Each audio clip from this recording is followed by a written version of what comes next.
As we've said before, shock is the decrease of perfusion of tissues. So it's really the decreased delivery of oxygen to the different organs and tissues of the body.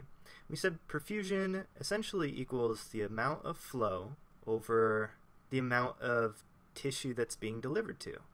So flow over tissue. However, there's another way to really write this equation to figure out perfusion. And essentially it's that perfusion is proportional, so this is a proportional sign, to cardiac output, that's cardiac output, times systemic vascular resistance. So physiologically, when you're trying to figure out how well perfused the body is, you should be looking at cardiac output, the ability for the cardiovascular system to pump, and systemic vascular resistance. So look at these two factors when you're thinking about perfusion. So first off, let's break it down. Cardiac output can be determined by the stroke volume, so how strongly the heart beats, or in other words, how much blood is expelled from the heart with each beat, times the heart rate. So looking at the units of this is really stroke volume, which would be measured in liters per beat, so that's how much fluid escapes from the heart with each beat, times the heart rate, which is the number of beats per minute. And so these cancel out and you get liters per minute, which is what cardiac output is measured in. So when the heart squeezes and pumps blood, the faster it does this through the heart rate, and the more blood it squeezes out, leads to increased cardiac output and therefore increased perfusion of the body. So a better pump leads to better delivery of oxygen to the tissues. And the other aspect of perfusion is systemic vascular resistance. So systemic vascular resistance has to do with blood vessels. If you increase the amount of resistance of the system, it slows blood down. So if you're trying to deliver blood through the body, if we increase that resistance, blood will slow down, and therefore oxygen will have more time to deliver to the tissues. So again, let's draw these little orange boxes representing tissues, and oxygen will be delivered to them more effectively if you slow this down by increasing resistance. So what do we need to do to the blood or the blood vessel to increase resistance? Well, number one, if we change the length, we can affect resistance. So if you think intuitively about it, if you have a very long blood vessel, as blood has to travel through a longer blood vessel versus a shorter one, that means more contact with the wall of the blood vessel. And the wall is really what slows down the blood, so that creates resistance. So a longer blood vessel increases resistance. Another way to increase it is through the diameter. So let's think of a very wide blood vessel. So here we go, a very wide one, versus a very skinny one. So the radius or the diameter of this blood vessel is larger for this one than it is for this one. If you think about blood traveling through here, as it travels through, if it's a wider blood vessel, there's less contact with the wall, right? A lot of blood can fit through a large diameter blood vessel without having to meet resistance against the wall. And a smaller blood vessel will meet more resistance, and that slows blood down. So a smaller diameter will increase resistance.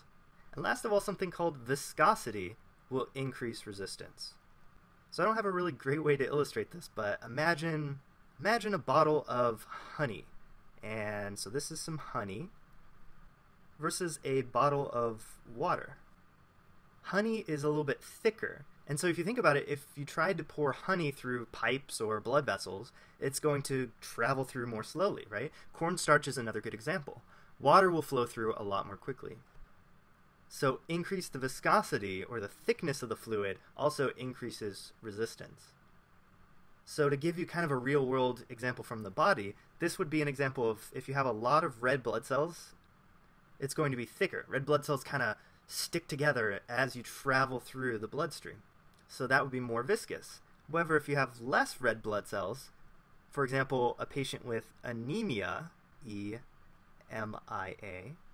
will have less viscous blood. And this actually can result in less oxygen delivery to the tissues. Remember again, you slow down blood through the system, it has more chance to deliver oxygen. And that's what it's all about, trying to increase delivery of oxygen. I want to also note another equation that you may have seen before, is mean arterial pressure, blood pressure, is equal to cardiac output times systemic vascular resistance. So look, these equations are identical. So let's run through kind of a quick example. If a patient has dysfunction of their pump, like they have a heart attack and their heart can't pump effectively, cardiac output drops. And when you see cardiac output drop, you can decrease perfusion. You can also decrease blood pressure.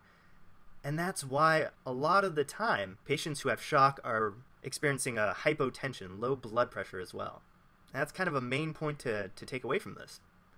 So now that we have this concept, let's figure out how the body is affected by shock. And the example of shock that I'll use will be heart attack, cardiogenic shock, the heart not being able to pump effectively. So let me go ahead and erase this, and let's actually zoom out. There we go. So for this example, I want to draw a couple things. We'll start with drawing the lungs. So the lungs, of course, are right next to the heart. Let's draw the patient's head, and some shoulders. And I also want to draw his liver, so the liver goes below here, which is below the diaphragm. And let's give him some kidneys as well. Kidney here and a kidney here. Okay, so now let's think about it. You have a heart attack and the cardiac output is no longer effective. And really what we're saying this is the stroke volume has failed. So the heart is not pumping enough fluid each beat. So what will we see? Well, first of all, the heart's going to want to try to compensate and pump more.